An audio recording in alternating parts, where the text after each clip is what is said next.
People will tell you who they are right from the beginning. My daughter was writing at the age of 4. She never stopped writing. I refused to let her be an English major. I refused to let her be a writing major. Guess what now? She's a professional writer. I knew she would be when nobody could deter her from it. Could I reprogram her? No. If you think you need to reprogram your brain, then you've misunderstood yourself. You are who you are. Be the best of that you can be. There's nothing else you can do. Nothing you can do about your basic personality. You think you're too emotional? Well, try to temper it, but you're still going to be emotional. There's nothing you can do about it. You are who you are. We are different. The issue that I often encounter is that people don't really accept people who are different to them. And maybe I'd like to see that change. I don't know how much you can, but it's certainly something I'm trying to do with myself, to actually understand that not everybody has to be like me, and I can still like somebody if they are different to me. And that sounds like kind of common sense, but it's surprisingly hard in practice, and organizations often hire people who kind of fit a mold. I think that's a great shame.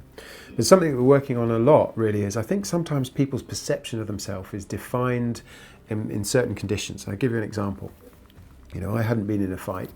At the age of 40-something, I was on a 40th birthday party, and some kind of fight broke out and whatever, and ended up inadvertently in this kind of fight. And there were points at which the question was I going to stand my ground or was I going to run? And I didn't really know in advance. Everyone likes to think, you know, they're going to be the hero.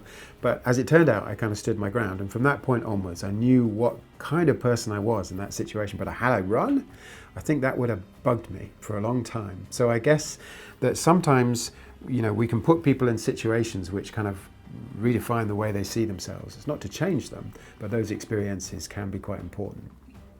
Logically, you should have run, of course. Why should you risk your health in a fight?